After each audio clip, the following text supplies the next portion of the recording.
ഒരു ചെറിയ സംശയം കൂടി ചോദിച്ചു കൊള്ളട്ടെ. ദൈവം തന്നെ തിരഞ്ഞെടുത്തവരാണ് പ്രവാചകന്മാരും ന്യായാധിപന്മാരും. ഇവർ തമ്മിലുള്ള വ്യത്യാസം എന്താണ്? ന്യായാധിപന്മാരും പ്രവാചകന്മാരും തമ്മിൽ എന്താണ് വ്യത്യാസം? രസകരമായ ചോദ്യം, അറിഞ്ഞിരിക്കേണ്ട ചോദ്യം. രണ്ടുപേരും ദൈവത്തിന്റെ തിരഞ്ഞെടുക്കപ്പെട്ടവരാണ്. ആ ന്യായാധിപന്മാർ എന്ന് പറയപ്പെടുന്നവർ യോശുവയ്ക്ക് ശേഷം വന്നവരാണ്. കാനാൻ നാട്ടിൽ ദൈവിക സന്ദേശം അവർ സ്വീകരിക്കുകയും യുദ്ധങ്ങൾ അതനുസരിച്ച് നടത്തുകയും തുടർന്ന് ദൈവത്തിന്റെ ഇഷ്ടപ്രകാരം കാനാൻ നാടിനെ നയിക്കുകയും ചെയ്തവരാണ് ന്യായാധിപന്മാർ. പ്രവാചകന്മാർ അവർക്ക് ശേഷം വന്നവരാണ്. അവര് യുദ്ധവീരന്മാരോ സേനാനായകരോ അല്ല. അവർക്കൊരു ദൗത്യമേ ഉള്ളൂ: വചനം സ്വീകരിക്കുക ദൈവത്തിൽ നിന്നും, അത് ആരോട് പറയണമെന്ന് ആവശ്യപ്പെടുന്നുവോ അവിടെ ചെന്നത് പറയുക, തിരിച്ച് സ്വന്തം വഴിക്ക് പോരുകയും ചെയ്യുക. അത് മാത്രം. ആ ചാർട്ട് നോക്ക്, നിങ്ങൾക്ക് ആ വ്യത്യാസം വ്യക്തമായിട്ട് മനസ്സിലാകും. 4 ചുമതലകളാണ് ന്യായാധിപന്മാർക്കുണ്ടായിരുന്നത്. അതിൽ 2 എണ്ണം മാത്രമേ വാസ്തവത്തിൽ അടുത്ത് വന്ന പ്രവാചകന്മാർക്ക് രാജാക്കന്മാർക്ക് ലഭിച്ചുള്ളൂ. അതിൽ നിന്ന് തന്നെ പ്രവാചകന്മാർക്ക് ലഭിച്ചുള്ളൂ. അതിൽ നിന്ന് തന്നെ ആ വ്യത്യാസം നിങ്ങൾക്ക് വ്യക്തമായിട്ട് മനസ്സിലാക്കാം. യുദ്ധങ്ങൾ നയിക്കുവാനും നാടിനെ ഭരിക്കുവാനുള്ള ചുമതല ന്യായാധിപന്മാർക്ക് ഇല്ലായിരുന്നു. ന്യായാധിപന്മാർക്കുണ്ടായിരുന്നു, എന്നാൽ പ്രവാചകന്മാർക്ക് ഇല്ലായിരുന്നു. സംശയം മാറിയെന്ന് ഞാൻ കരുതുകയാണ്. അച്ഛാ, അപ്പോൾ ഒരു ചെറിയ സംശയം. എന്തുകൊണ്ടാണ് ദൈവം ഇനിയും ന്യായാധിപന്മാർ വേണ്ട, പ്രവാചകന്മാർ മതി എന്ന് തീരുമാനിക്കാൻ കാരണം? വാസ്തവത്തിൽ ന്യായാധിപന്മാർ വേണ്ട, ഇനി പ്രവാചകന്മാർ മതി എന്ന് തീരുമാനിച്ചത് ദൈവമല്ല, അത് മനുഷ്യരാണ്. അതൊരു കഥയാണ്, ഞാൻ പറയാം.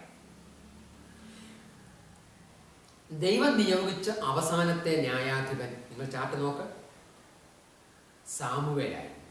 സാമുവേലിന്റെ ജീവിതത്തിന്റെ അവസാന കാലത്താണ് ആ സംഭവം നടന്നത്. ഇസ്രായേൽ ജനതയ്ക്ക് മറ്റു വിജാതീയരെ പോലെ രാജാവിനെ വേണം എന്ന് അവർ സാമുവേലിന്റെ മുന്നിൽ ആവശ്യം ഉന്നയിച്ചു. സാമുവേൽ ദൈവത്തോട് പ്രാർത്ഥിച്ചു. അപ്പോൾ ഇസ്രായേലിന്റെ രാജാവ് ഞാനാണ്, അദൃശ്യനായി നിങ്ങളെ നയിക്കുകയും ഭരിക്കുകയും ചെയ്യുന്ന ഞാനാണ്, അതിനാൽ മറ്റൊരു രാജാവിന്റെ ആവശ്യമില്ല എന്ന് ദൈവം പറഞ്ഞു.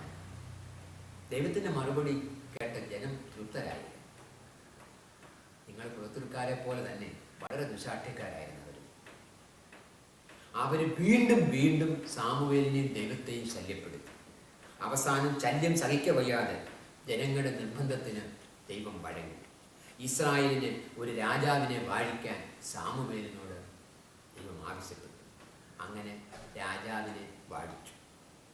അങ്ങനെ ഇസ്രായേലിൽ രാജഭരണം ഉണ്ടായി, ന്യായാധിപന്മാർ ഇല്ലാതാവുകയും ചെയ്തു. ദൈവമല്ലല്ലോ. ഇസ്രായേൽ ചരിത്രത്തിൽ എങ്ങനെ ന്യായാധിപന്മാർ ഇല്ലാതായി എന്ന് ഞങ്ങൾക്ക് മനസ്സിലായി. എന്നാൽ പ്രവാചകന്മാർ എങ്ങനെയാണ് ഉണ്ടായതെന്ന് അച്ഛൻ പറഞ്ഞു തന്നില്ല. ജനത്തിന്റെ നിർബന്ധത്തിന് വഴങ്ങി രാജാവിനെ വാഴിച്ചത് ഞാൻ പറഞ്ഞു. ന്യായാധിപന്മാരെ പോലെ തന്നെ ഇസ്രായേലിനെ നയിക്കുവാനും ഭരിക്കുവാനുമാണ് രാജാക്കന്മാരെ തിരഞ്ഞെടുക്കപ്പെട്ടത്. പിന്നീട് നൂറ്റാണ്ടുകളോളം അവർ തന്നെയാണ് കാനാൻ നാടിന് നേതൃത്വം നൽകിയത്. ചാട്ട് നോക്കാം. ന്യായാധിപന്മാരും രാജാക്കന്മാരും തമ്മിലുള്ള വ്യത്യാസങ്ങളല്ലേ കാണാം. ഭരണകർത്താക്കൾ എന്ന നിലയിൽ അവർക്ക് 2 പേർക്കും തുല്യ പദവിയായിരുന്നു. രാജാക്കന്മാർ ഭൗതികമായ കാര്യങ്ങൾ മാത്രമേ ചെയ്തിരുന്നുള്ളൂ എന്ന് മാത്രം. ആത്മീയമായൊരു കാര്യം അവർക്കില്ലായിരുന്നു. മാത്രമല്ല, രാജാക്കന്മാർക്ക് പിന്തുടർച്ച എന്ന് പറഞ്ഞത് അവരുടെ മക്കളാണ്, പാരമ്പര്യ പിന്തുടർച്ച. എന്നാൽ ന്യായാധിപന്മാർക്ക് ദൈവം തിരഞ്ഞെടുക്കപ്പെട്ടവർക്കായിരുന്നു പിന്നീട് അടുത്ത സ്ഥാനം ലഭിച്ചിരുന്നത്. ഇതാണ് അവർ തമ്മിലുള്ള വ്യത്യാസം. ഭരണാധികാരികളെ തിരഞ്ഞെടുക്കപ്പെട്ട രാജാക്കന്മാരിൽ ഭൂരിഭാഗവും അധികാരമോഹികളും സ്വാർത്ഥരുമായി. അധികാരവും സമ്പത്തും കയ്യിൽ വന്നപ്പോൾ നമ്മളെപ്പോലെ തന്നെ അവർ ദൈവത്തെ മറന്നു. നിങ്ങളുടെ മാതാപിതാക്കൾ അങ്ങനെ തന്നെയാണ്. ദൈവത്തിന്റെ പ്രമാണങ്ങൾക്കെതിരായി അവർ പരസ്യമായി പ്രവർത്തിക്കുവാൻ തുടങ്ങി. ജനങ്ങളെ അതിനായി പ്രേരിപ്പിക്കുവാനും തുടങ്ങി. കാര്യങ്ങൾ താൻ പ്രതീക്ഷിച്ച രീതിയിൽ നീങ്ങുന്നില്ല എന്ന് കണ്ട ദൈവം ആ രാജാക്കന്മാരെ തിരുത്താനും ജനങ്ങളെ യഥാർത്ഥ ദൈവിക സന്ദേശം അറിയിക്കുവാനുമായി പുതിയ ഒരു കൂട്ടം സാധാരണക്കാരെ തിരഞ്ഞെടുത്തു. അവരാണ് പുതിയ വ്യക്താക്കളായി വന്ന പ്രവാചകന്മാർ. ന്യായാധിപന്മാർ എങ്ങനെ രംഗപ്രവേശനം ചെയ്തുവെന്ന് മനസ്സിലായില്ലേ?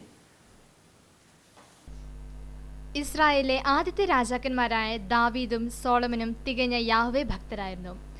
അവരെഴുതിയ പുസ്തകങ്ങളാണല്ലോ ഉത്തമഗീതവും സങ്കീർത്തനവും സുഭാഷിതങ്ങളുമൊക്കെ. അപ്പോൾ അവരുടെ കാലത്തും പ്രവാചകന്മാരുണ്ടായിരുന്നോ? ഇസ്രായേലിലെ എല്ലാ രാജാക്കന്മാരുടെ കാലത്തും പ്രവാചകന്മാർ ഉണ്ടായിരുന്നു. കാരണം എല്ലാ രാജാക്കന്മാരും മനുഷ്യരായിരുന്നു. അവർ തെറ്റുകൾ ചെയ്തു, ഭരണപരമായും വ്യക്തിപരമായും. അപ്പോഴെല്ലാം നേതാക്കന്മാരെന്ന നിലയിൽ അവരെ തിരുത്താൻ ദൈവം പ്രവാചകന്മാരെ നിയോഗിച്ചിരുന്നു. ചാട്ടുകാണ് ആദ്യ രാജാവ് സാവൂൾ. സാവൂൾ തെറ്റ് ചെയ്തപ്പോൾ ദൈവം അന്ന് വിശ്രമ ജീവിതം നയിച്ചിരുന്ന സാമുവേലിനെ വിവരമറിയിക്കുകയും സാമുവേൽ വന്ന് സാവൂലിന് കാര്യങ്ങൾ പറയുകയും ചെയ്തു. ശിക്ഷയായിട്ട് സാവൂലിൽ നിന്ന് രാജസ്ഥാനം എടുത്തു മാറ്റി ദാവീദിന് നൽകി. നിങ്ങൾക്ക് ആ കഥ അറിയാം. അങ്ങനെ അവസാന ന്യായാധിപനായിരുന്ന സാമുവേൽ ആദ്യ പ്രവാചകനായി മാറി. പിന്നീട് ദാവീദാ വന്നത്. ദാവീദ് വളരെ പ്രശസ്തനും ദൈവഭക്തനുമായിരുന്നു. എന്നാൽ 5ഉം 6ഉം പ്രമാണങ്ങൾ പാലിക്കുന്നതിൽ ദാവീദ് വ്യതിചലിച്ചു, കുറ്റം ചെയ്തു. അപ്പോൾ ദൈവം നാത്താൻ എന്ന സാധാരണക്കാരനെ ദാവീദിന്റെ കൊട്ടാരത്തിലേക്ക് അയച്ച് തെറ്റുകൾ ചൂണ്ടിക്കാണിച്ചു. തെറ്റുകൾ മനസ്സിലാക്കിയ ദാവീദ് പശ്ചാത്തലിച്ചു. ആ അവസരത്തിലാണ് ദാവീദ് പ്രശസ്തമായ സങ്കീർത്തനങ്ങൾ പശ്ചാത്താപ വിവശനായിട്ട് എഴുതിയത്. പക്ഷേ പശ്ചാത്തലത്തെങ്കിലും ശിക്ഷ കിട്ടി. ദാവീദ് തീവ്രമായി ആഗ്രഹിച്ച ജെറൂസലം ദേവാലയം പണി നടത്തുവാൻ ദൈവം ദാവീദിന് അവസരം കൊടുത്തില്ല. പുത്രനായ സോളമനാണ് അത് ചെയ്തത്. പ്രശസ്തനും അതിബുദ്ധിമാനുമായിരുന്നു സോളമൻ. വലിയ യാഹ്വേ ഭക്തനുമായിരുന്നു. പല പുസ്തകങ്ങളും ബൈബിളിൽ യാഹ്വയെ കുറിച്ച് എഴുതിയിട്ടുണ്ട്. ജ്ഞാനം, സഭാപ്രസംഗകൻ, പ്രഭാഷകൻ. എന്നാൽ സോളമനും തൻ്റെ ജീവിതത്തിൻ്റെ അവസാന കാലത്ത് യാഹ്വയിൽ നിന്നും അകന്നു. കാരണം ഭാര്യമാരായിരുന്നു. അവർ മൂലം മറ്റ് ദേവന്മാരെ പോലും ആരാധിക്കുവാൻ സോളമൻ തുടങ്ങി. അപ്പോൾ ദൈവം അഹിയ എന്ന പ്രവാചകനെ സോളമന്റെ അടുത്തേക്ക് അയച്ചു. തെറ്റ ആണ് ചെയ്യുന്നത് എന്ന് ചൂണ്ടിക്കാണിച്ചു. പക്ഷേ ദാവീദിനെ പോലെ പശ്ചാത്തപിക്കാൻ സോളമൻ തയ്യാറായി.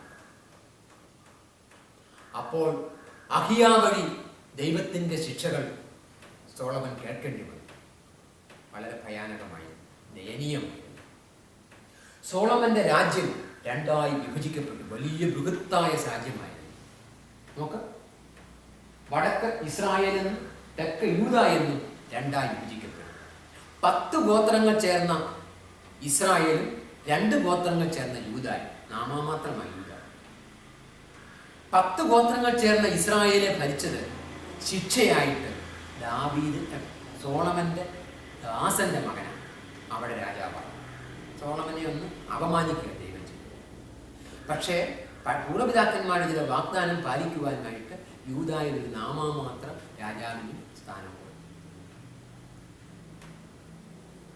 സോളമന്റെ വിശാലമായ സാമ്രാജ്യം ഇങ്ങനെ കൃത്യനും മറ്റൊരാൾക്കുമായിട്ട് വിഭജിക്കപ്പെട്ടു.